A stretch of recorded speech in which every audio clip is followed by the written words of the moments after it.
Opa, muito boa noite para você que está acompanhando a gente hoje aqui, mais um Mova-se Podcast. Nós estamos no episódio 4, rapaziada. Muito bem, episódio 4. Hoje a gente vai receber um convidado muito bacana aqui, mas eu já quero de início agradecer a você que tem acompanhado, tem dado seus feedbacks para o nosso Mova-se Podcast. Muito obrigado pelo carinho e também te agradecer porque hoje eu recebi uma informação muito boa, né? Em junho, a nossa rádio, que também é da associação, a Rádio Web, foi a 4ª rádio web mais tocada, mais ouvida em Cabo Frio e também a 6ª rádio web mais ouvida na região dos Lagos. E é porque você está acessando. Então, eu precisava dizer para você muito obrigado, parabenizar mais uma vez todos os voluntários da Associação Missão Meixas pelo trabalho que estão fazendo, Alex dirigindo a equipe da rádio, junto com o Emerson, junto com o pessoal da assessoria ali. Muito, muito, muito obrigado mesmo. O que nós queremos com isso? Promover desenvolvimento humanitário. Essa é a ideia da nossa associação. E por falar em associação, já que nós estamos hoje no Mova-se Podcast, o convidado de hoje, ele agrega algumas coisas. É músico, é teólogo, é psicanalista e se é mais alguma coisa, nós vamos descobrir hoje. Hoje a gente tem aqui Clevinho Rodrigues junto com a gente. Seja bem-vindo, Clevinho Rodrigues. Pastor, que alegria poder fazer parte desse podcast, uma honra para mim. Quero desde já dar as boas-vindas a você que está com a gente. Demorou um pouquinho para entrar, mas já estamos aqui. Vamos bater esse papo aí, vamos ver a direção que o Papai do Céu vai dando para a gente aqui. Você gosta de conversar? Rapaz, eu gosto de conversar bastante. O pessoal diz até que eu falo muito, e não é elogio, não. Ah, é? Pô, fala bastante, mas não é elogio, não. Mas a gente gosta de conversar, gosta de bater papo.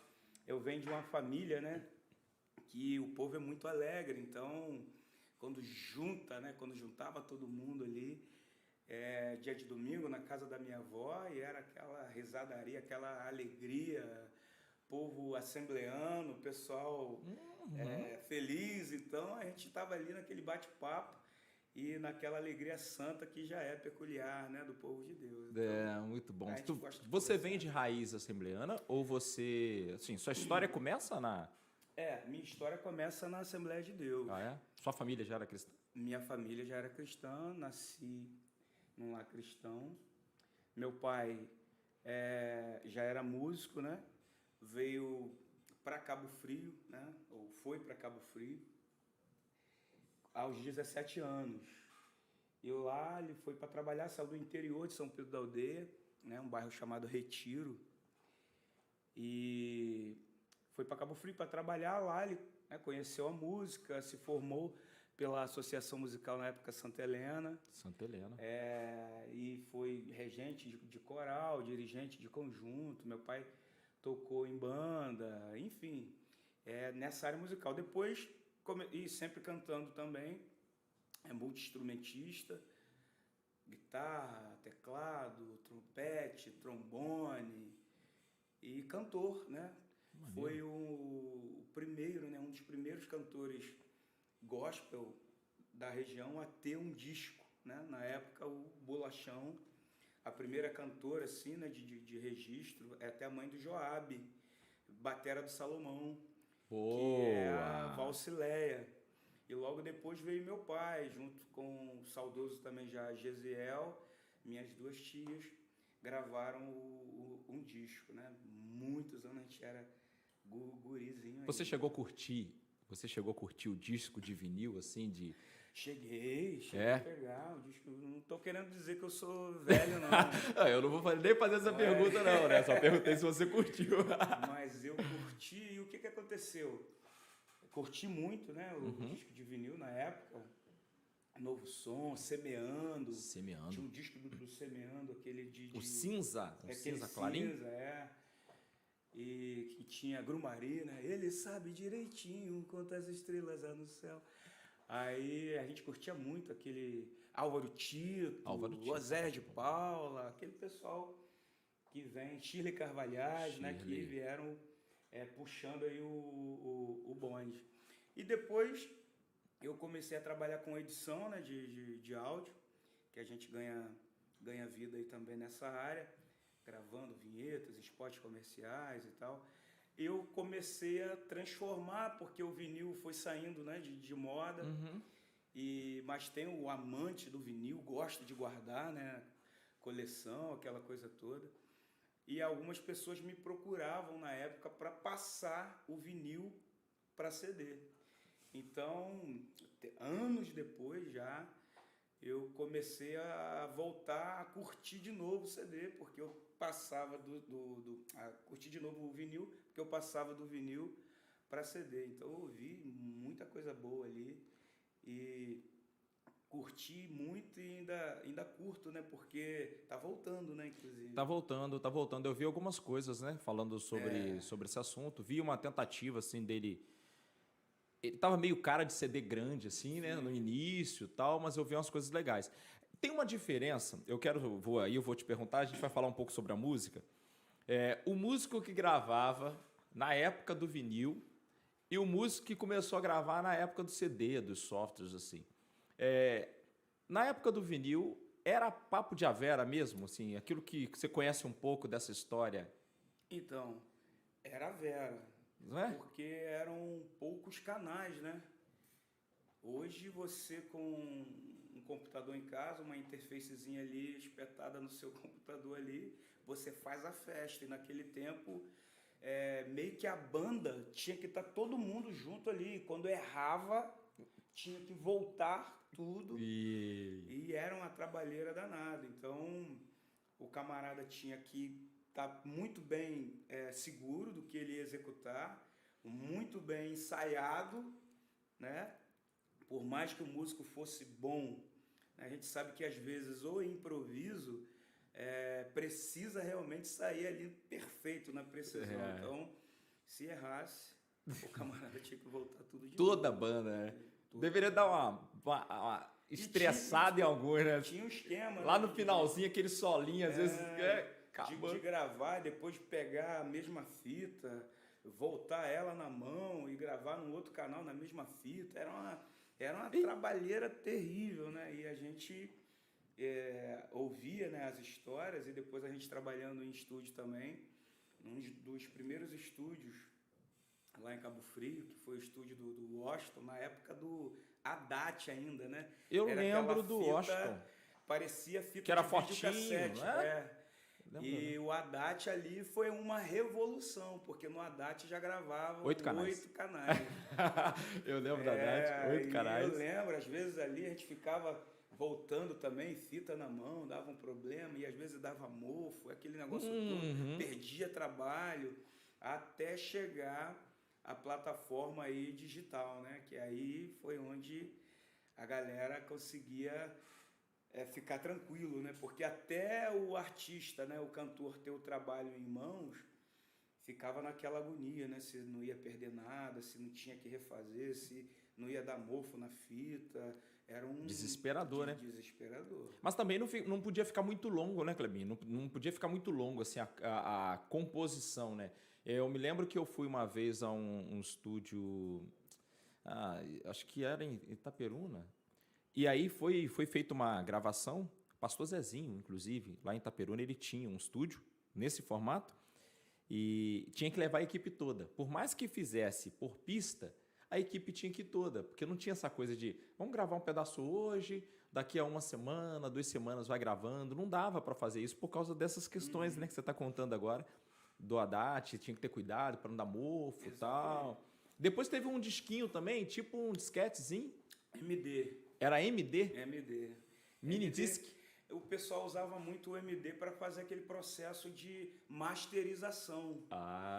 Porque não tinha ainda, né, esse esquema de masterização, de juntar todas as pistas, como a gente faz no computador, né? A galera fala que é o bounce, bouncear a música.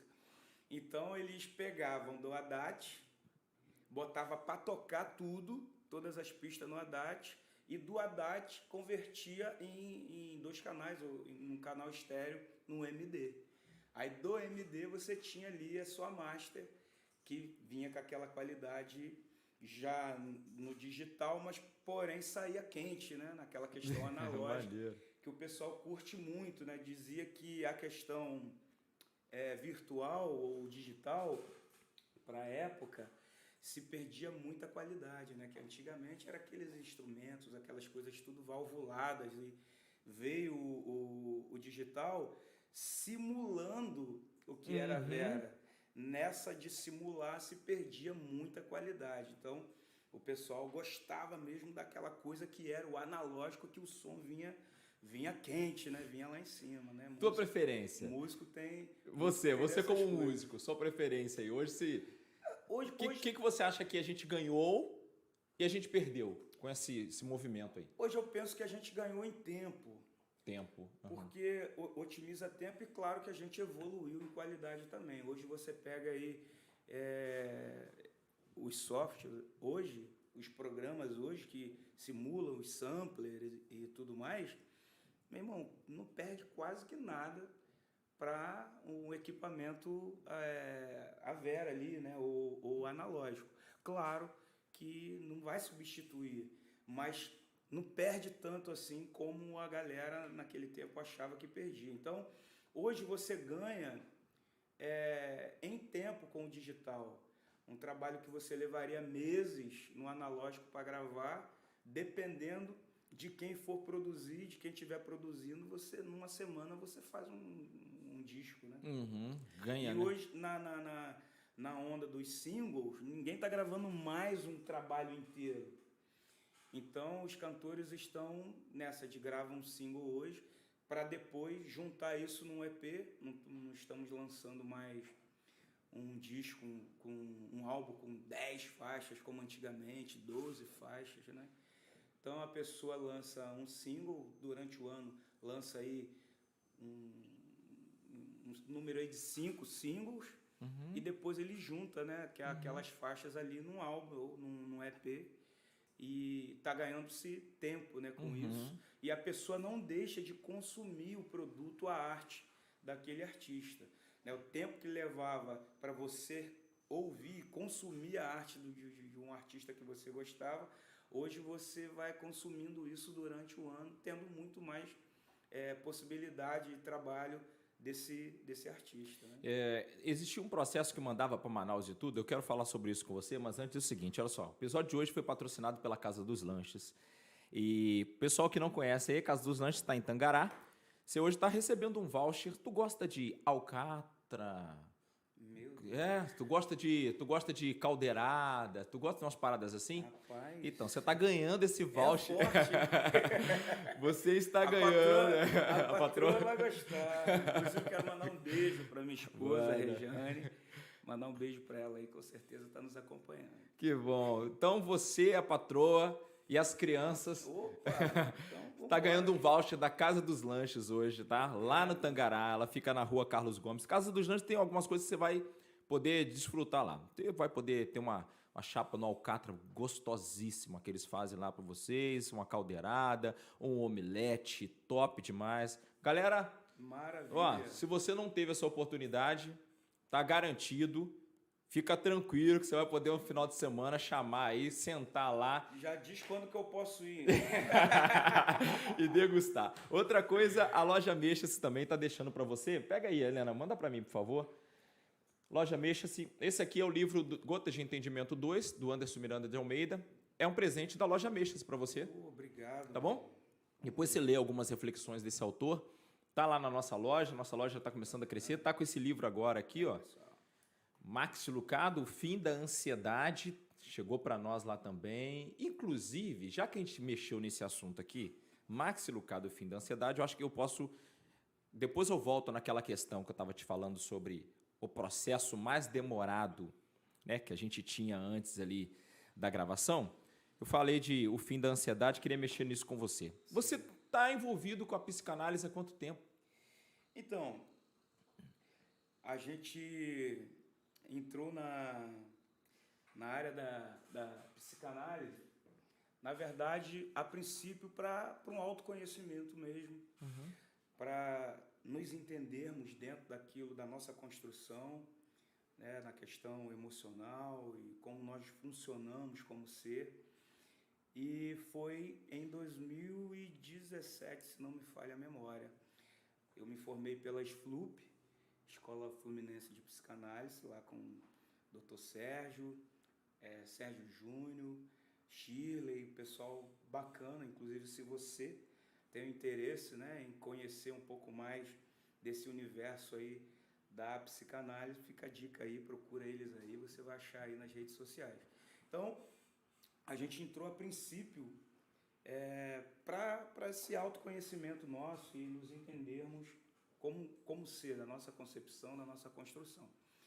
Mas a gente vem desenvolvendo também já um trabalho na igreja, cuidando de gente, né, aconselhando, discipulando. Então a gente entendeu que a psicanálise, juntamente com o evangelho, podia cooperar e somar, né, muito mais para a gente estar ajudando pessoas, né? E a gente percebeu que no passado a gente perdeu muita gente, né, para a loucura de verdade, por conta de uma ignorância, né, de achar que a pessoa procurar, né, ajuda para essa área psicológica, para essa área neural, a pessoa tinha um preconceito porque as pessoas achariam que ela era doida. E na questão da religião também tinha todo aquele contexto que, é demônio, é espiritual. E muitas vezes, né, não é. Claro que a gente acredita nessa questão, né? A gente sabe que existe a atuação espiritual, né, maligna ali, a possessão e tudo mais, mas nem sempre é. Então você precisa quebrar, romper essa barreira aí do preconceito. Se você está sentindo algo que está saindo da sua normalidade, fazendo com que você saia do eixo, do equilíbrio, né? Com que você se perca aí nos seus pensamentos, naquilo que você precisa, nas ideias que você precisa concatenar para dar respostas e tal, você avance com essa questão dessa barreira e procure ajuda assim de um profissional. É muito bom para você se entender e ter aí um apoio, né, de alguém que realmente está habilitado para te dar essa força, para que você não venha sucumbir, né, dentro dessa questão. Como é que você acha que a gente poderia melhorar nesse assunto? Porque eu não sei se a gente está conseguindo deixar claro para a sociedade a importância desse espaço de conversa com um profissional. Porque você falou de barreiras e a gente percebe, na associação a gente trabalha, você sabe que a gente trabalha também, tem lá os profissionais, e a gente percebe a dificuldade que às vezes as pessoas têm, a resistência que as pessoas têm de sentar para uma conversa com um profissional e buscar esse equilíbrio.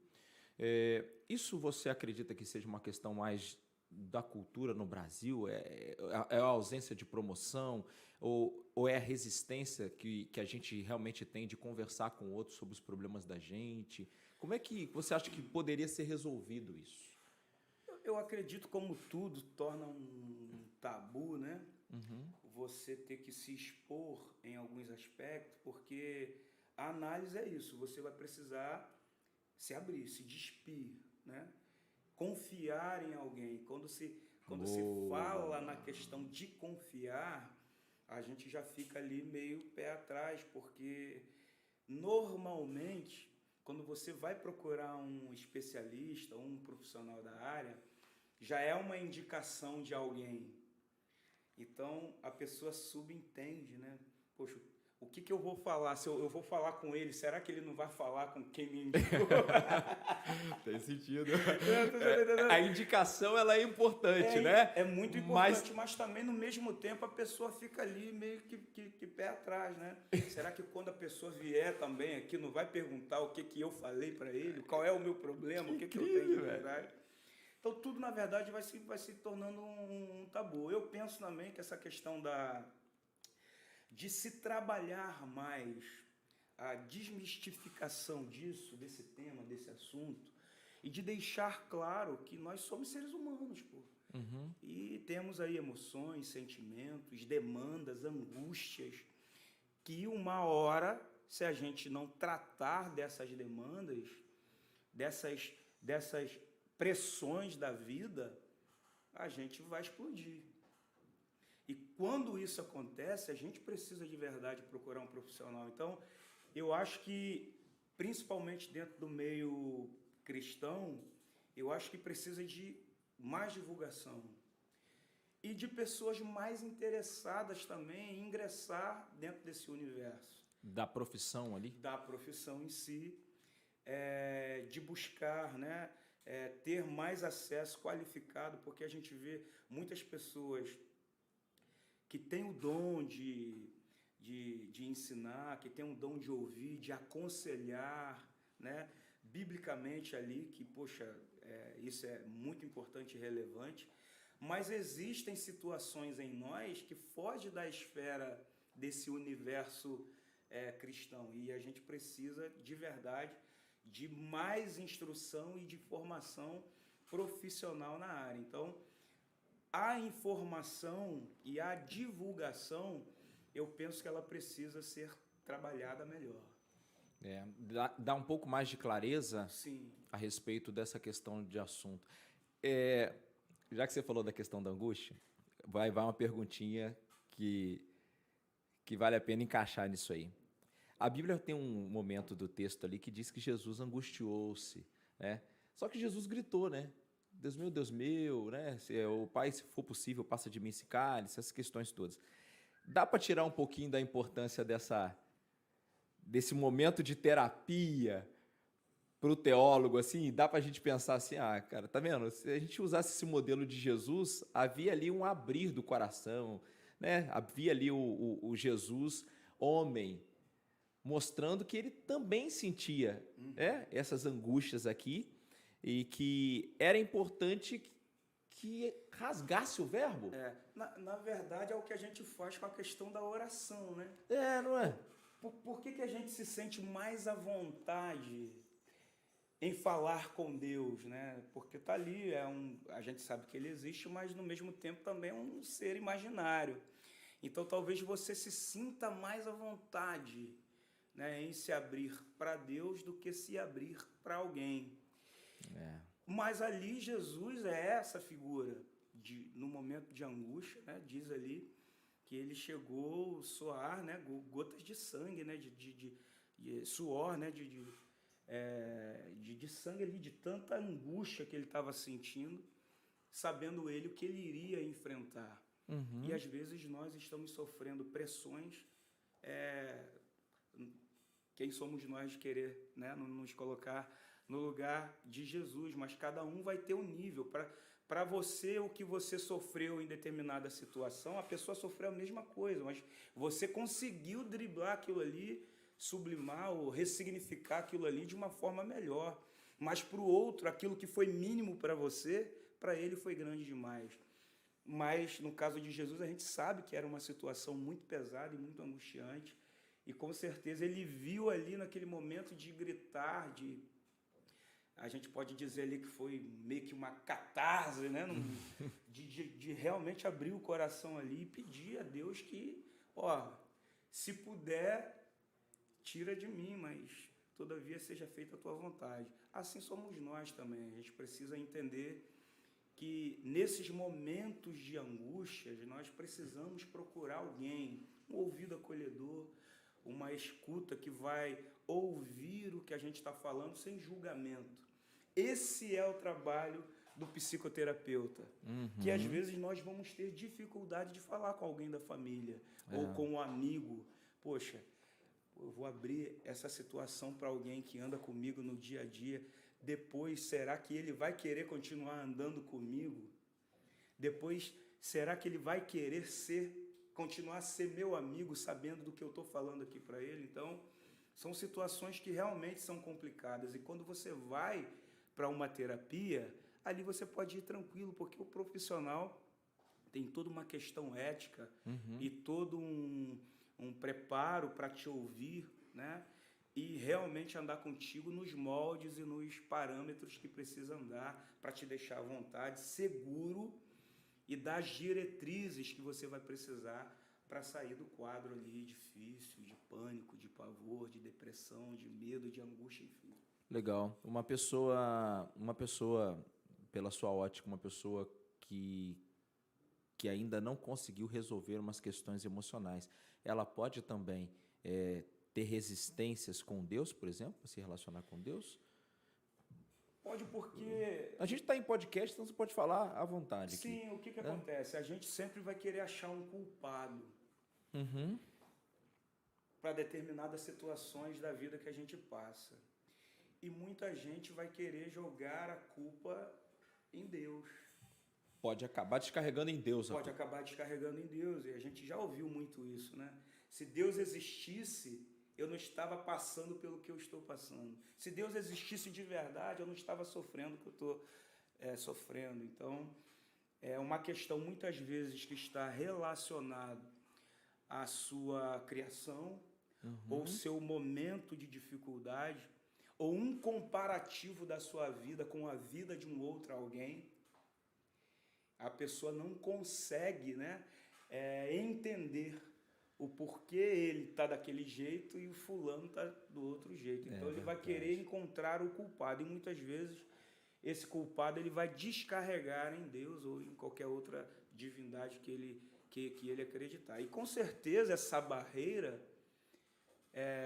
não diluída dentro dele, que são situações da vida, com certeza vai ser uma dificuldade para ele se chegar, né, a Deus.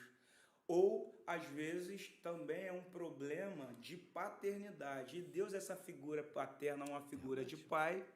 Se ele tem um problema no seio familiar de criação, uma questão ali que houve, né, um abandono, uma rejeição, ele também vai jogar aquilo que ele não teve, ou o sentimento que ele tem, ruim ou negativo, também, muitas vezes, para a questão em Deus. Em Deus. Porque é essa figura maior, né, de paternidade que a gente entende como sendo um pai maior. Muitas vezes vai acontecer isso e com certeza também pode ser uma dificuldade para que essa pessoa chegue a Deus. Até a vida que essa pessoa pode ter num relacionamento igreja, por exemplo, né? Às vezes a dificuldade dela se relacionar com a igreja como uma família de fé pode ser resultado de enfermidades causadas no âmbito de uma família. Sim. Não é? Uma família na casa. E o contrário também acontece. Porque às vezes a pessoa tem um problema de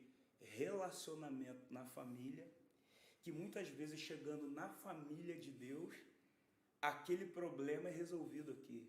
Oh, legal, boa. Saca? Sim, saquei. Porque lá ele não teve um parâmetro, ele não teve um referencial, um modelo de família que realmente fizesse com que ele superasse algumas situações que aconteceram na sua vida, como traumas. Muitas vezes pessoas estão sofrendo no presente aquilo que eles, né, viveram como trauma no seu passado.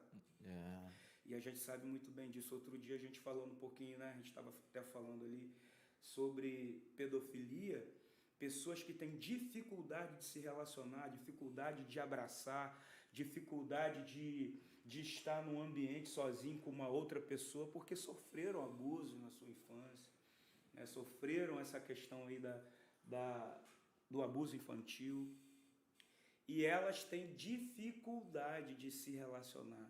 E muitas vezes também dificuldade de se relacionar no seio familiar, porque muitas vezes ela tentou avisar o que ela estava passando e sofrendo, e dentro do seu ambiente familiar aquilo era rechaçado. As pessoas não estavam dando crédito ou ouvido, né? E a pessoa sofrendo aquilo ali. Quando chega para a família de Deus, ela é abraçada, ela é entendida, ela é compreendida, e aquilo ali a pessoa vai entrando num processo de cura, que muitas vezes o que nós precisamos é só falar, né? Freud já teve essa grande sacada quando ele descobriu, né, o método da associação livre, que é a pessoa chegar ali no set terapêutico ali e ele deixar a pessoa falar, meu irmão, Fala. Muitas vezes a terapia vai ser isso. Você vai chegar ali e você só quer falar. E quer falar seguro do que o que você está falando não vai ser exposto. Aquilo não vai ser jogado no ventilador, onde você venha sofrer constrangimento porque você está abrindo seu coração com alguém. Eu já tive experiência de em gabinete pastoral, ouvir a pessoa ali por 1 hora num tempo de crise, 2 horas, só ouvir, não falar nada. A pessoa, no outro dia, me encontrar e falar assim, pastor, que conversa boa. Eu estou aliviada daquela nossa conversa de ontem. E eu me perguntar, que conversa, né? Mas Foi um monólogo. Exato, mas para aquela pessoa, foi um ambiente seguro. Sim. Não é? Foi um ambiente seguro. Ela precisava de alguém que a ouvisse sem condenar? Seria isso? Simplesmente ouvir? Exatamente isso, só ouvir. Um ouvido acolhedor, né? E um olhar que não julga, que muitas vezes a gente até ouve, mas dependendo da expressão que a gente faz ouvindo o que a pessoa está falando, isso espanta também. Então, é um conjunto de situações que nós precisamos ter para ganhar o coração dessas pessoas, para ganhar o coração de quem realmente está passando por angústia, né? Passando por esse momento aí difícil, que precisa de uma válvula de escape para poder aliviar essa tensão. E o trabalho do terapeuta esse. Ele é um facilitador também ali naquele ambiente, né? Sem dúvida, um facilitador para que essa pessoa ela consiga, muitas vezes, até recomeçar a vida. Maneiro, muito legal. A música funciona como um caminho terapêutico também? Então, a Bíblia já diz, né, que quem está alegre... Cante louvores. E a gente também, né, naquela situação lá de Davi com Saul, né, quando vinha um espírito ali atormentar o rei Saul, e ele precisava de um tangedor, de alguém que fosse ali tanger, né, com perícia, né? Isso aí, que tocasse bem, para que ele se sentisse aliviado daquele tormento e tal. Então, com certeza a música, né, ela tem o seu lugar para também nos aliviar das tensões. É bom quando você chega em casa, às vezes num dia estressante, e que você põe lá um sonzinho, aquele sonzinho ameno, aquele sonzinho que vai ali te desacelerando, de certa forma, é um processo terapêutico que você vai fazendo, para você se desacelerar, para você se desestressar, né, digamos assim, dar uma oxigenada na sua mente. E, pô, nada melhor do que você ouvir uma boa música, né? Mas uma tipo boa pagode? música. Tipo pagode? Um pagode, samba do reino. Porque se você estiver triste, meu irmão, a tristeza já vai saltar de você, e você já vai começar a se animar ali, sambar e cantar e dançar. Mas, claro, né, que seja a música, né, da sua preferência, a música que você gosta, a música que você sente que vai te levar para um ambiente de paz, né, um lugar tranquilo. Quando eu estou estressado, né, ali, né, naqueles momentos nossos de angústia, de tristeza, ou de agitação por um problema que às vezes a gente não vai conseguir resolver. Mas nós somos assim, né? É verdade. A gente fica ali naquela... o cérebro, né, a mente girando em torno daquele problema, queimando energia numa situação que você sabe que não vai depender de você resolver. Você tem que descansar. É isso mesmo. Mas aí a gente fica ali e Salomão, nosso amigo, que inclusive esteve aqui... Você falou que ele teve agora esses dias, estava na área aqui? Passou por aqui, né? Por aqui. Aí, Salomão, quando a gente estava junto, né, de vez em quando eu faço assim, ó. Ele, rapaz, essa bala não acaba, não. Muito ator, né? São flashes de situações que você tá para resolver, ou que você está passando, que às vezes vem na sua memória e você lembra. Ah, Senhor, então você está ali pedindo a Deus que Deus te dê uma direção para que você venha resolver. Só que não vai adiantar você ficar queimando energia numa situação que você sabe que não está no seu alcance para resolver. Então você tem que relaxar. Aí a gente põe uma musiquinha, relaxa, vai para aquele ambiente de paz, uma musicazinha amena. E para a gente, né, que tem a fé e que acredita, né, na ação poderosa, né, do Espírito Santo, ele vai também se encarregando ali de trazer aquela quietude, aquela paz para a sua alma.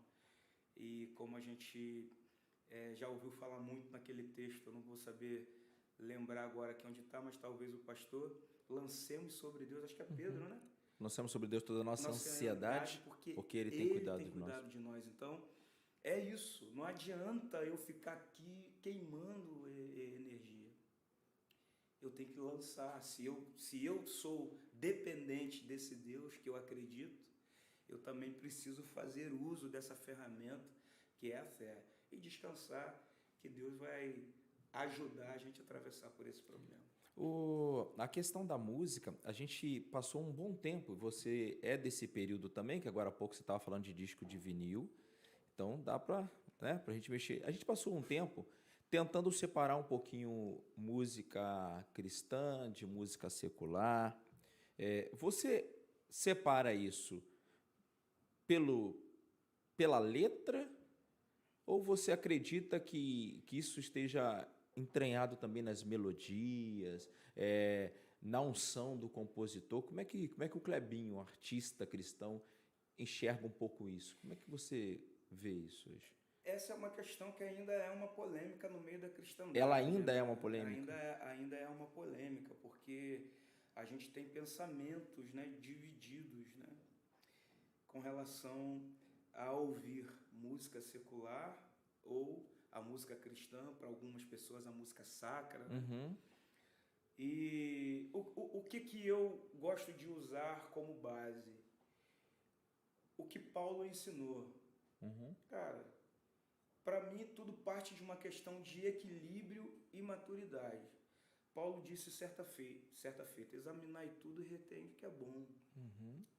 Então, o que você pode extrair de uma música secular que vai te fazer bem? Poxa, uma música que fala de amor, uma música que fala de paz. A gente também, como cristão, a gente não fala de amor, a gente não fala de paz. Né? Uma música que te remete a um cuidado com a família, a um sentimento bom pela família. Então, é uma questão, na minha opinião, do Clebinho, aqui uma questão, né, muito pessoal, de um equilíbrio e dessa maturidade em Deus.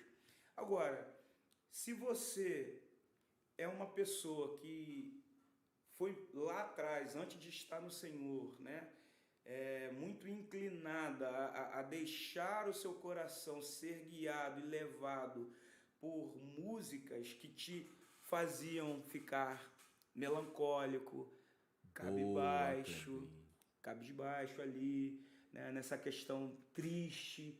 Então, há de se ter um cuidado com o que você vai ouvir, porque realmente a gente precisa ter um cuidado com as letras que a gente está ouvindo. Uhum. Porque são letras que muitas vezes vai fazer com que você se torne uma pessoa violenta, que você se torne uma pessoa intolerante.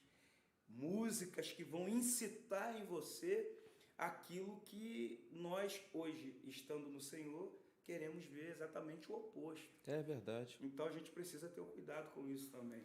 Então parte muito desse equilíbrio e dessa maturidade. Posso ou não posso? Tal. Vai, né, de cada um e dentro dessa maturidade de fé que você tiver. E a música não sei se por causa da repetição ou se é por causa da nossa predisposição, né? Porque a gente costuma ouvir a música que nós nos identificamos pelos estilos e tudo mais, ela acaba gerando uma crença na gente, né? Então, dependendo daquilo que a gente estiver ouvindo como afirmação, Exatamente. Aquilo depois vai virando a nossa crença. A gente começa a reagir a partir daquilo que a gente estava ouvindo, né? Essa letra me representa. O tal essa música isso sou bem eu. Aí, ó, é isso aí. É verdade, a gente precisa tomar cuidado com isso, porque muitas vezes são situações que você está cantando e muitas vezes você está carregando também seu inconsciente daquilo ali. E você, às vezes, se pega tendo reações que você nunca teve, porque você está consumindo coisas que estão mexendo com você. Isso. Essas situações estão mexendo com o seu emocional. Inconscientemente, a música, a letra do que você está ouvindo estão passando essas informações para você. Então, muito cuidado, né, com o que você vai ouvir. Eu sou criterioso com isso. Eu Seleciona. Como músico, eu gosto de ouvir tudo, né? Sou muito eclético, mas eu faço essa questão da seleção. Sou muito seletivo naquilo que eu vou ouvir, porque hoje eu tenho essa maturidade. Então, eu não quero ouvir nada também que vá profanar aquilo que eu acredito, né? Que vai fazer com que eu vá de contra aquilo que eu acredito. E hoje em dia tem muita coisa que vai de contra a minha fé, que vai de contra aquilo que eu acredito. Então, para que fazer parte disso? Se eu posso ter a opção de não ouvir ou de passar isso, eu faço essa escolha, eu não ouço. Beleza. Ô, Clebinho, nessa coisa de você falar que você é muito seletivo, você fez 2 boas gravações e convidou 2 grandes artistas, né? Luiz Arcanjo, que fez uma gravação na época de um CD maravilhoso, né? E também Vaguinho. Fala um pouquinho, como é que foi essa experiência de... Você tem amizade com eles? Como é que começa a sua amizade com o Luiz Arcanjo aí? Então, a gente cresceu, né? Vamos dizer cresceu, mas a gente, uma boa parte aí da nossa juventude aí, o Vaguinho talvez da adolescência, né? Porque ele ali nos Morenos, né? Samba, aquela coisa toda. Então, a gente sempre gostou, né? Do samba, do pagode. E a gente, pela televisão, você acaba, né, conhecendo os artistas. E depois que o Vaguinho veio para o Senhor, a nossa admiração continuou, né? E agora até mais, porque a gente vê aquele camarada que outrora vivia uma vida, né? Como ele mesmo conta, né, em seus testemunhos por aí, uma vida na dependência química, enfim, naquela vida ali completamente fora de um padrão do que a gente acredita, o camarada sendo transformado. Então a gente fica feliz, e a gente dentro do mesmo segmento, usando o samba, né, como uma ferramenta para o alcance dos corações. Hoje a gente tem o samba como esse braço. O samba ele consegue chegar onde às vezes a igreja no seu formato tradicional não chega ou não consegue trazer ainda, né, alguém. E a gente tem muito testemunho de pessoas que às vezes em roda de samba, muitas vezes não se decide ali, mas porque ouviu um samba, aquilo tocou no coração e aquela chama começou a arder, o camarada vai embora para sua cidade e lá ele procura uma igreja, porque aquilo marcou a vida dele, né? E acaba também desmistificando algo que, poxa, quantas pessoas que gostam de samba, mas pensam que sendo cristão não vão poder mais ouvir um samba. E o samba tá aí, pô, o samba cristão, o samba gospel, que tem letras que vão te reportar a uma reflexão sobre a vida eterna, sobre o amor, sobre paz.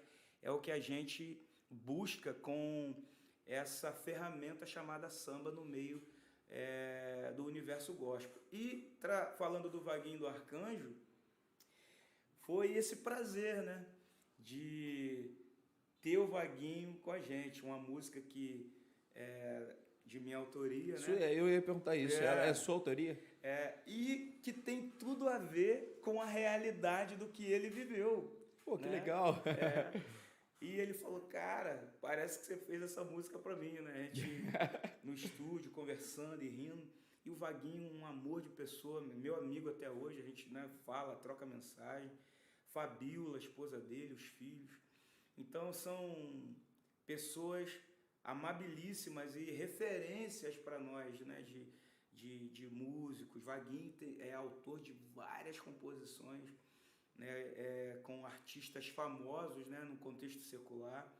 E você ter, né, o Vaguinho hoje, pastor, né, contigo ali num projeto seu, pô, você, caramba, meu irmão, como que eu consegui isso? Eu tenho 2 CDs do Vaguinho.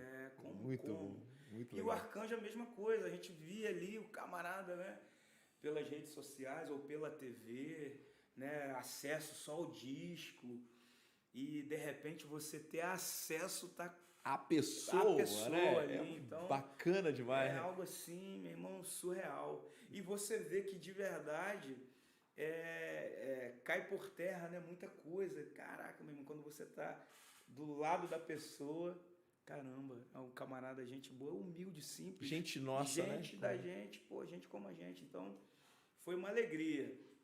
E de estalo, meu irmão. Você chegar e falar, convidar, bora, meu irmão. E o Arcanjo, né, ainda me deu a honra, quando eu estava ali no rascunho da composição, eu mandei a ideia para ele no violão. Aí ele, rapaz, precisa dar uma arrumada. com toda humildade, né? E ele, né, sendo quem é, né, cara, essa grande referência na composição. É sim. E ele chegar, meu irmão, ó, e foi lá e me ajudou e me deu uns toques, me deu umas dicas, eu fui, refiz, remontei e tal, mandei para ele, pô, agora sim. Então, maneiro. É o mestre, né? Pô, é bom ser mentoreado por essa rapaziada boa, né? Aí eu falei, meu Deus, eu caí na mão certa. Aí, que maneiro. Ficou aquela música ali maneira, que retrata com Arcanjo, né? Com Vaguinho, o título da música é Não Vou, que conta a história de alguém que saiu, né, do mundo, né? A gente gosta muito de falar assim, no meio cristão. E a pessoa tinha lá seus amigos, tinha alguém muito chegado, e essa pessoa pede quer que o cara volte. E o cara conta, pô, não faz assim, não me peça para voltar, por favor, não insista. Dessa eu já caí fora. Lá fora eu sofri demais. Aí ele conta, eu te avisei, eu te alertei, eu te dei sinais, você não quis ouvir, estava acelerado demais e tal. Então, ele que agora está na luz, ele alertando e dizendo que ele não vai voltar mais para aquela vida e falando para aquela pessoa que ela também precisa sair de lá e que a única forma de sair, de largar uma vida de decepção, de frustração, somente através da pessoa de Jesus Cristo. Que maravilha. E essa música, ela retrata essa história. Já a música com o Arcanjo, que a do Vaguinha Não Vou, e com o Arcanjo Estou de Volta. Boa conexão, gostei. Que retrata ali em cima da história do filho pródigo, né? Que saiu, quis se aventurar, né? Ser dono da sua própria vida, seguir, né, ali os seus sentimentos, achando que estava fazendo a melhor escolha, e quando de repente ele cai em si, tá com a sua vida toda arrasada ali, né, vivendo ali numa situação deplorável. Então ele no momento de lucidez, ele se arrepende, ele lembra do pai, eu caí, vem me levantar, sei que errei, mas quero voltar. Então, é em cima dessa história. Foi assim uma alegria compartilhar, né, essa música com o Arcanjo, trazê-lo para cantar comigo. Muito legal. Ô, Helena, deixa eu fazer uma pergunta pro pessoal da equipe aqui. Tinha um sinal aí de um problema que tava rolando. A gente tem um cabo que fez o iPhone da outra vez? Tá procurando? Ah, que legal. Tá bom, beleza. Porque assim, isso aqui eu acho que vai render, entendeu? Então, ora, profetiza, Eu enrolei um cabo aí que eu acho que ele estava relacionado a isso, porque tinha um terceiro cabo. Aí qualquer coisa me sinaliza aqui, tá bom? Porque eu tô gostando desse papo com o Clebinho. Sua influência, você sofreu influência do estilo musical do seu pai? Ou o seu pai foi para uma outra direção? Até porque a época, né? Eu não digo que eu sofri a influência de estilo. Eu sofri a influência artística. Da arte, né? Porque meu pai é aquele cara que ele sempre gostou daquela pegada ali de José de Paula, Vitorino Silva, né? Edson Coelho. Então, Edson tá falando uns nomes aqui que tem uma galera que deve estar falando assim, meu Deus do céu. Então ele gostava muito... Feliciano Amaral. Dessa pegada aí, exatamente. Então, mas meu pai como músico também e participou de banda instrumental também. Na época ele tocava trompete e era muito eclético também, no tempo do grupo Sonoros. Ok, né? Perfeito. Aquela galera ali, então a gente cresceu Vencedores por Cristo, nesse universo aí musical. Então a influência artística do meu pai, ela me impulsionou muito para eu ser quem eu sou hoje. Não sou nada musicalmente, eu costumo dizer que quem arranha em muitos instrumentos acaba não tocando nada bem. Então, eu sou aquele tipo de músico que se não tiver um tecladista lá hoje, eu vou quebrar o galho ali no teclado. Sim. Não tem um guitarrista, mas Clebinho tá aí. Eu vou lá, vou arranhar na guitarra. O baterista não veio. Poxa, eu vou lá, vou sentar na bateria e vou tocar. Mas os meus instrumentos mesmo, assim, que eu iniciei, claro que o primeiro foi violão, lá em casa sempre teve um violão, e a gente aprendeu ali os primeiros acordes no violão, e tudo de ouvido. Eu não sou músico de ter estudado em conservatório, de escola, de ter feito escola. Seu pai de fez escola? Meu pai fez, mas Santa também Helena era referência, era referência na época. Mas também lá atrás aprendeu de ouvido com um cunhado, que esse cunhado dele, que já é falecido também, né, meu tio Natanael, mais conhecido como Tatá. Inclusive eu quero mandar um abraço aqui para todos os meus parentes lá do bairro Retiro, no interior de São Pedro da Aldeia. São músicos excelentíssimos. Eu conheci a metodista do Retiro. Top de músico ali, né, no interior. Mas o pessoal tem um talento muito grande. E eu venho dessa geração. Inclusive, quero mandar um abraço para todos os meus primos. Então, o Natanael foi o cunhado do meu pai que ensinou essa rapaziada toda, inclusive meu pai, a dar os primeiros acordes ali no violão. E de lá para cá, com 17 anos, ele foi para Cabo Frio, aí entrou no conservatório e se formou na Associação Musical Santa Helena. Esse processo seu, a gente que nasce na vida cristã ali, né, com a família, existe um momento que vem aquele rompimento, né, nosso relacionamento com Deus. Você se lembra aí quando que acontece aquela hora que você fala assim, olha, agora já não tem mais a ver com meu pai, não. Agora eu e Deus no meu relacionamento com Deus. Você teve um dia, você teve uma situação, se afastou e de repente foi tocado por esse espírito. Como é que foi? Porque às vezes é difícil, não é? A pessoa que nasce num lar cristão, é comum ela ficar habituada. Quando é músico, então, você já se ocupa das coisas da igreja e tal. É natural. Não é? Então, engraçado isso, porque somos 7, né? Meu pai, não sei se eu falei o nome dele aqui, pastor e cantor Jorge Rodrigues. Se eu não falei, estou falando agora. Pode procurar ele no YouTube aí que você vai Influência na região dos lagos, hein? Influência da região dos lagos, vamos lembrar, hein? Somos 7. Todos os 7 filhos envolvidos na área musical. Quem não toca, canta. Quem não canta, rege. Né? Quem não rege, participa de um conjunto. Então, a gente... Parece que nós fomos muito bem preparados, digamos assim, para um desmame. O meu pai não nos fez para ficar presos a ele. Ele nos fez para sermos músicos da casa do Senhor.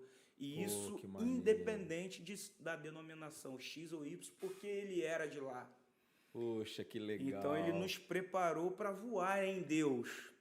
Então, meu irmão, você vai ser músico ou você vai atuar com o seu dom da melhor forma para onde Deus te levar.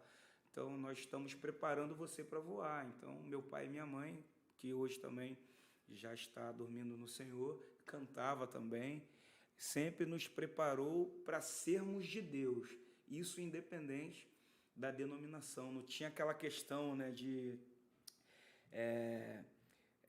denominacional raiz, né? Eu sou... Bandeirão, né? Não, poxa, seu lugar na Assembleia de Deus, não sai da Assembleia de Deus. Não, meu pai não teve isso. Claro que a alegria dos pais é ver os filhos sempre juntos, né? Mas nunca houve aquela repressão ou segurar, não, você tem que ficar aqui, nós ensinamos você para crescer aqui ou seguir carreira ministerial aqui, não. Nós preparamos vocês para crescerem em Deus.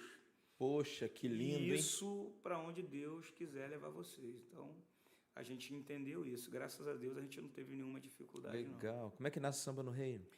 Aí que tá, né? O Samba no Reino é uma questão inusitada, né? Porque sempre gostei de samba, como músico, né? Ouvia samba. E a Assembleia de Deus já tem meio que um pezinho lá, né? Eu sou de origem assembleana também. Então, forró, essa coisa toda tá muito ali. O tal do corinho de fogo, né? O corinho de fogo ficou escondendo que era forró, né? Exatamente. Não é? Então, que é brasileiro, velho. Igual o samba. Então, é uma luta, né? Algumas coisas a gente tem dado para o diabo aquilo que não é, é nosso. A gente precisa tirar esse rótulo, né, que o samba muitas vezes traz, né, isso para o meio, né, da cristandade. Algumas pessoas ainda ficam ali com certo preconceito com relação ao samba, mas o samba é porta de entrada para muita gente que vem de fora. Sim. E por que não usar o samba com uma letra bacana, com uma letra que vai falar da eternidade, que vai trazer uma reflexão como está a sua vida hoje para passar a eternidade? Então você usa um ritmo que atrai, que faz a pessoa se ligar, que faz a pessoa, né, entrar no clima. E ali, no meio daquela melodia e do ritmo, você está lançando o Evangelho de Deus. Então, a gente entende que o samba hoje também, no meio cristão, é um resgate da nossa cultura. O samba é 100% brasileiro. Isso que eu ia falar com você. É característica, é cultural. O samba é isso aqui, não é? Samba e forró é Brasil. É Brasil. E igual na África, eles lá se convertem e eles não deixam de cultuar com a mesma alegria e dentro da cultura deles. Então, aí é o que a gente precisa resolver. Existe uma confusão, né? Eu lendo o livro do Gerson Borges. Fantástico. Inclusive um livraço, Ser Evangélico Sem Deixar de Ser Brasileiro. Livrão. Assim. Porque o que acontece? Quando você entra para o meio cristão, você perde a identidade de brasileiro. Você passa por uma metamorfose ali e você deixa de ser brasileiro. Por que você não pode adorar o Senhor com a sua cultura? É direcionar, o ritmo é só uma ponte para aquilo que você acredita. E você vai estar ali adorando ao Senhor com o ritmo que você gosta, com o gênero que é 100% brasileiro e preservando a nossa cultura também no meio cristão. Sim. A gente precisa resolver isso dentro de nós. Sim. E aí, eu vou te falar mais. Quando você está falando desse assunto, eu acho que a gente já teve uma oportunidade de conversar um pouco, né? Porque quando você tem um estilo que é o ritmo samba, parece que fica um pouco mais difícil de trazer esse estilo para os ajuntamentos de comunidade. Você sente isso com esse estilo? Porque acho que a gente ficou muito culturizado com o estilo americano. Sim. Né? A liturgia americana. E eu acho que cabe o samba dentro dessa vida de comunidade também. Sem não é verdade? Dúvida, porque você vai adorar a Deus com aquilo que o Senhor tem depositado em você. E por que você não pode, num momento de louvor, né, uma vez ou outra, tirar o ministério de louvor tradicional, ou ainda que seja o próprio ministério de louvor, trazer ali uma música ou outra no ritmo de samba? Isso. Preservando a nossa cultura para que nós não venhamos perder a nossa identidade.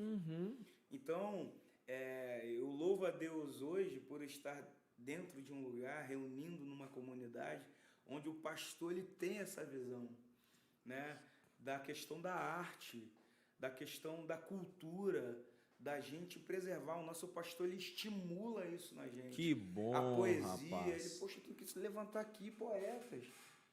Tem que levantar aqui quem gosta de música erudita, quem gosta de música clássica, quem gosta do samba. E isso tudo canalizar para a fé, para aquilo que a gente acredita. Então, tá muito no olhar de quem está dirigindo a congregação, né? Uma questão de uma transformação na sua mente, uma transição na sua mente, porque você pode adorar a Deus com qualquer gênero. Estilo musical, não existe o estilo musical do diabo assim, né? Claro que não. No inferno. Não existe Claro esse que estilo não. musical do diabo. Bom, porque a forma como às vezes, e às vezes até dificulta, porque você conhece o Adalberto Rangel, certo? Adalberto Rangel ali do Lar Café, Sim, né? pô, O Adalberto, ele faz um trabalho do Perspectiva, que é uma especialização em missiologia.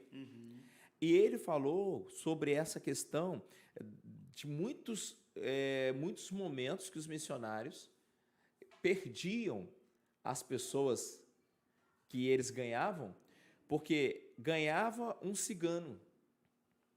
Aí pegava o cigano, tirava daquela cultura dele, colocava o cigano dentro de uma outra cultura, porque agora ele é crente.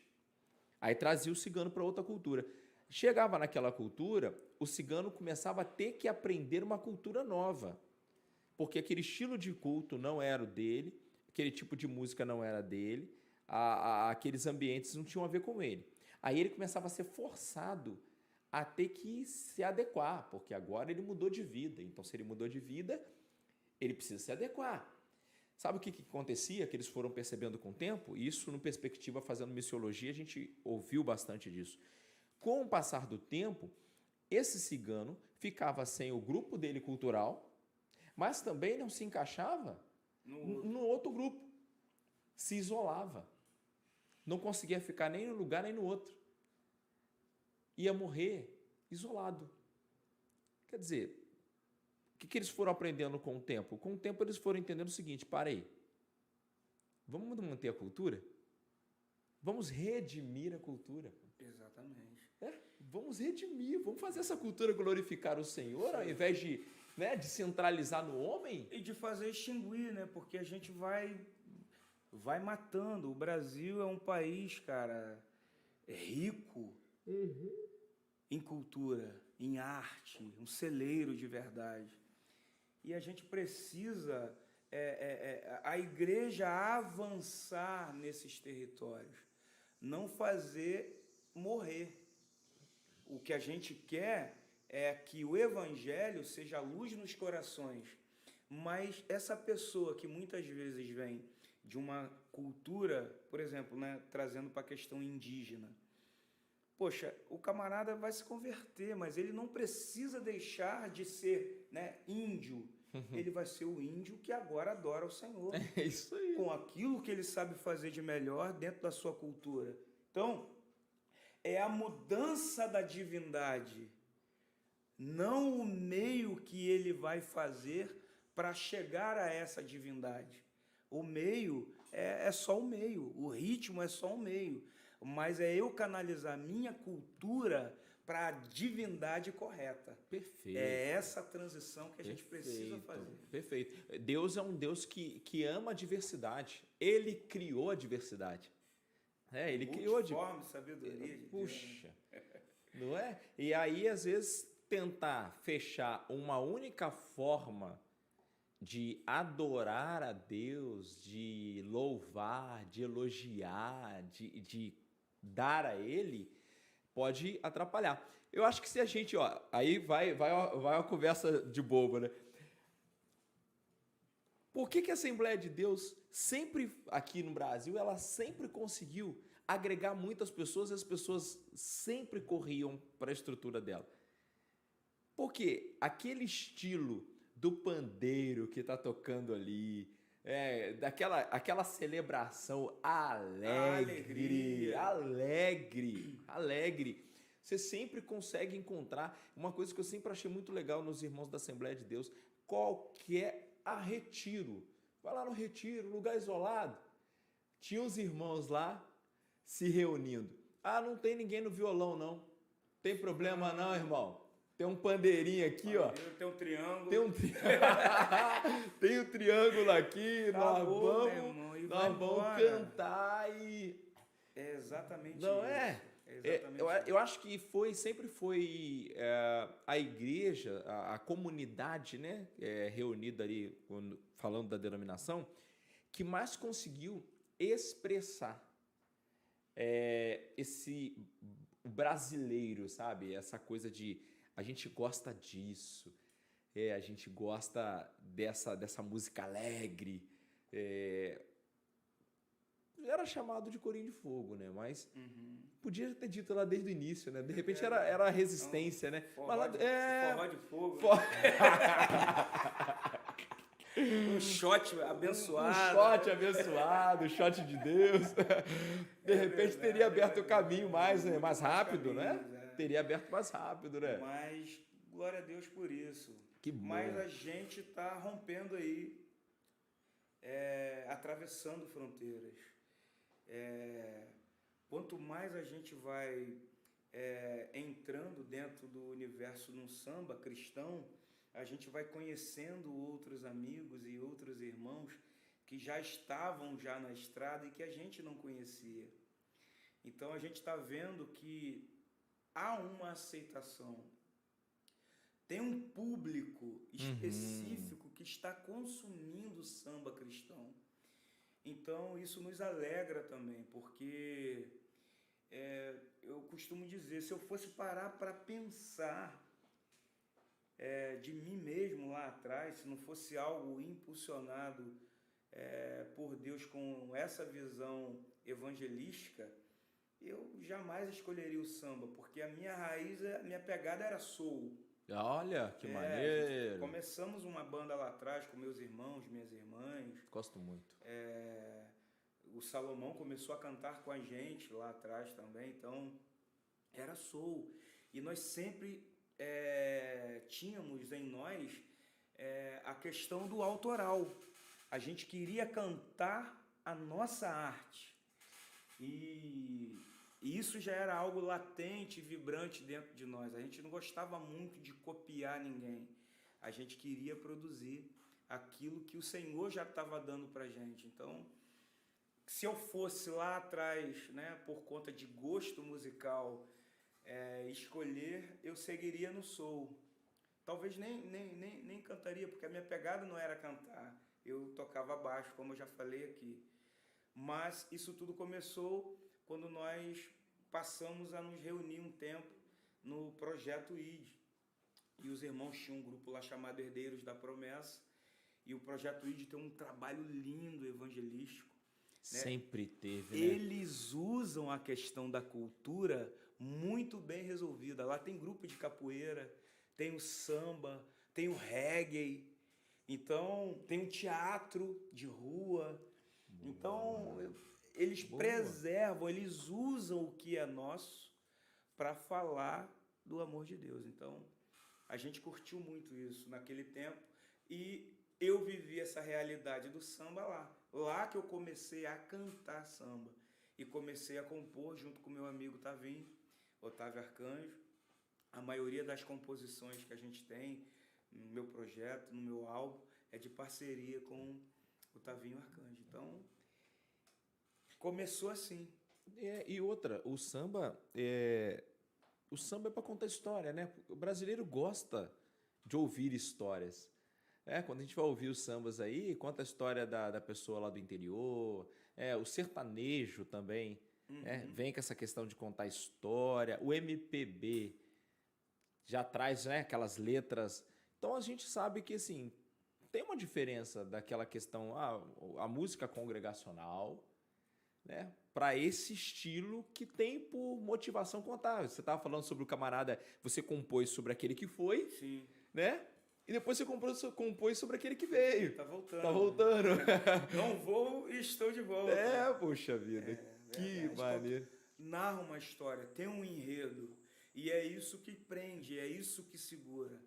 O samba tem esse poder de, através de uma história, a pessoa muitas vezes se identifica, porque é a realidade daquela pessoa muitas vezes. Aí ele para pensar, poxa, se teve chance para essa pessoa, para esse personagem dessa música, ou muitas vezes eles ligam, né, até a música, a letra com quem está cantando. Poxa, se ele está cantando isso, teve jeito para ele, tem jeito para mim também. Então há uma identificação com a história. E o samba ele consegue fazer essa soma, né, da história com a melodia, com o ritmo e agregar valores e trazer. Você estava falando sobre a questão, quanto que nós perdemos sobre a questão do poema, da poesia, né? Eu cresci ouvindo a minha tia. Eu esqueci como é que a gente falava antes, mas no culto ela declamava poesia, Mirtes Matias, se eu não me engano. E aí era aquilo decorado, sabe? E olha, era um textão. Mas era bonito. Mas era bonito, rapaz. Aquilo dava... Eu sou do tempo do... Você lembra? Lembra disso? Eu sou do tempo do jogral. Sim. A Helena lembra bem muito jogral. No nosso tempo tinha muito isso. Muito jogral, e tinha espaço para tudo isso, né? Tinha espaço para tudo isso. Eu ficava impressionado como é que a minha tia e outras irmãs lá, como é que elas conseguiam decorar um texto assim, tão grande. Um texto tão grande. Era um texto gigantesco, mas e aí tinha aquela coisa bonita, aquela pausa, né? Aquela pausa. Você sabe como é que eu começo a minha época de louvor? É com fita cassete. Fita cassete. O pessoal botava o playback lá no aparelhinho e então se verá. Dessa época não. Não, fita cassete. Fita cassete, né? Tinha o louvor na igreja era assim. Aí depois vem chegando bateria, né? E hoje a gente tem essa vantagem aí. Ô, Clebinho, quais são os próximos passos? Você como artista, eu sei que tem um outro lado também, que você também é empreendedor. Eu sei que você tem uma questão do empreendedorismo também. Mas quais são os próximos passos aí do Clebinho artista hoje? Samba no Reino e Clebinho é uma fusão ou são dois projetos? Fala um pouquinho pra gente. Então, eu estou focado nesse ano em entrar um pouco mais nessa questão da psicoterapia. Fiz, né, a psicanálise lá em 2017, se não me falha a memória, ou 2016, e não atuei tendo meu próprio consultório. Atuei em casa de apoio, em centro de recuperação, dando atendimento na igreja, ajudando algumas pessoas. Mas agora eu estou querendo focar mais profissionalmente a questão da terapia, né? na psicanálise. Mas não tem como também a gente se desligar da música, porque é algo que é inato, né? Tá na vida, né? Tá na veia, e eu estou pensando para esse ano ainda, talvez mais 2 projetos novos, né? Uma música que é parceria minha com o Tavinho e o Atilano Moradas. O Atilano Moradas? Atilano. Que isso, o amigão também falou comigo hoje. O Atilano Moradas, velho. O Atilano já cantou também comigo. Ele escreveu o livro Decolando nas Asas do Louvor. Para mim, um dos melhores livros relacionados ao Ministério do Louvor. Fera demais. Que isso. Eu tenho uma frase do livro dele que eu não esqueço A minha amiga, na época, escreveu, deu no marca-página para a gente decorar. Ele diz nesse livro, para o ministro Lobo, o seguinte, olha, se os instrumentos estão desafinados, os músicos não ensaiaram, nem precisa o diabo aparecer para estragar o culto. Tá no livro Decolando nas Asas do Louvor, Atilano Muradas. Tá lá no livro. Eu decorei isso. Foi um murro. Aí a Patrícia, na época, fez um marca-página e entregou para todos os ministros de louvor. Eu não esqueço isso não. Foi uma pancada. Tá no livro dele, do Atilano Muradas. Decolando nas Asas do Louvor. Eu tenho esse livro. Inclusive, ele está participando de um podcast hoje também, que eu participei com os irmãos lá de São Paulo. O Luciano, JS, a irmã Silvana também. Hoje o Atilano tá lá. Eles até queriam, né? Eu falei, poxa, cara, eu vou estar dando uma participação no podcast também de um amigo, de um pastor amigo. E ele, não, Clebinho, mas se você conseguir sair cedo, entra aqui online com a gente, o Atilano vai estar aqui e tal. Mas eu vou falar com o Atilano, poxa, ele vai ficar feliz. Vai. É um amigão, inclusive vão trazer ele aqui.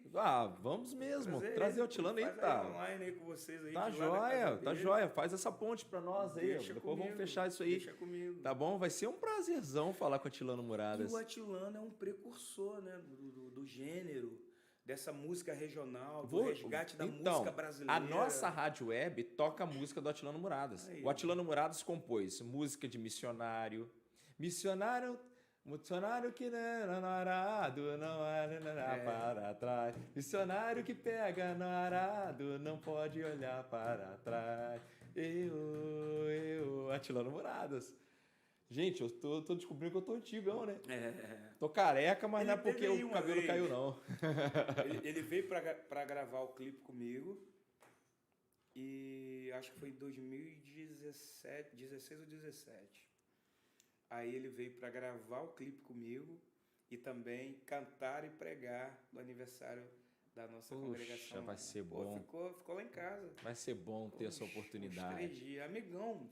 E essa música que eu tô falando, esse projeto novo, é uma parceria com ele, a composição minha, dele e do Tavinho. Vamos ficar aguardando aí. Dizem que o samba é do Rio de Janeiro, dizem também que é herança popular.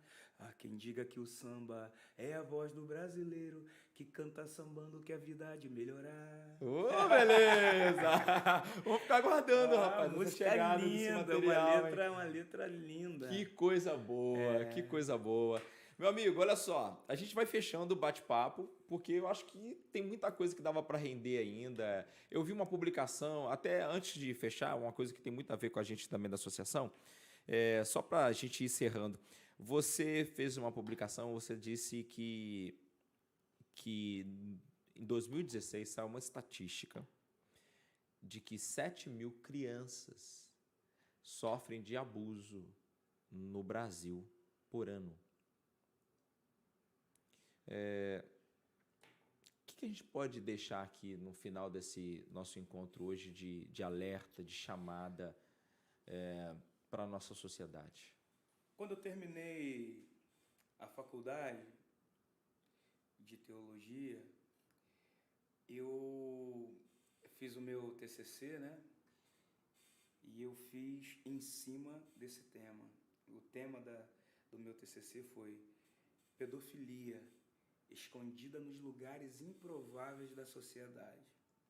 E eu quis trazer para dentro do contexto da igreja. E a gente precisa ter um olhar, porque a igreja é um lugar que o pedófilo, ele está ali acima de qualquer suspeita.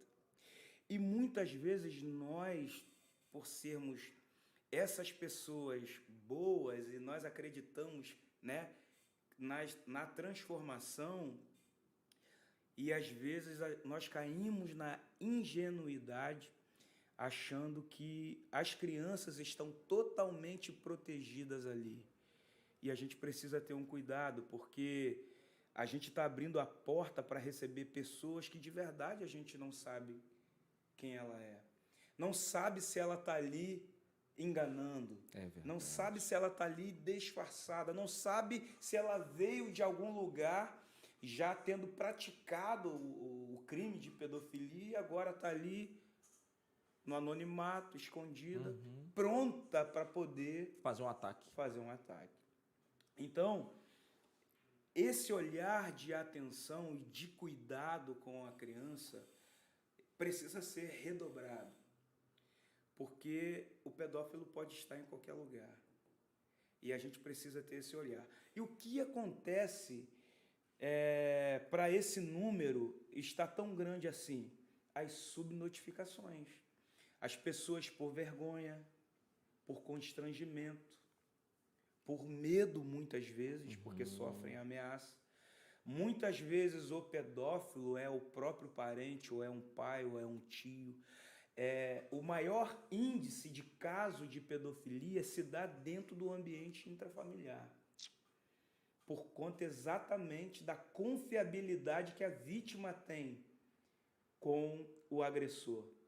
Então você precisa ter cuidado com isso. Com quem você vai deixar seu filho?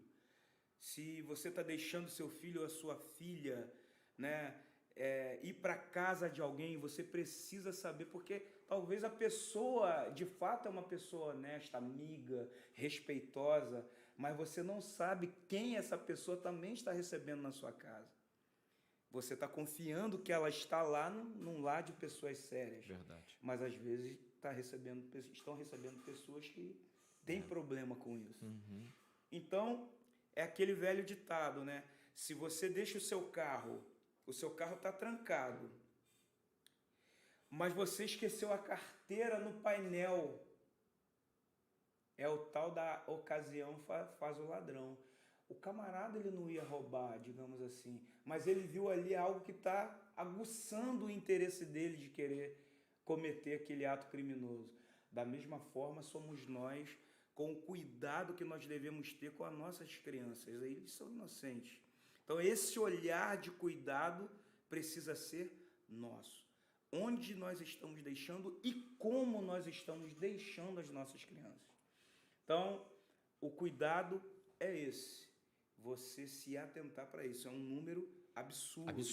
Absurdo. E a gente precisa cuidar, principalmente no meio cristão, onde o povo de Deus, por conta dessa ingenuidade, né, espiritual que a gente tem, né, de abraçar todo mundo, de receber todo mundo, mas a gente precisa ser simples como a pomba, mas prudente como a serpente, como a palavra diz, para que os nossos filhos, as nossas crianças não sofram, porque muitos adultos hoje que têm um comportamento, a gente falou isso aqui um pouco atrás, um comportamento de relacionamento ruim, dificuldade de se relacionar, muitas vezes foi porque sofreu na sua infância um abuso.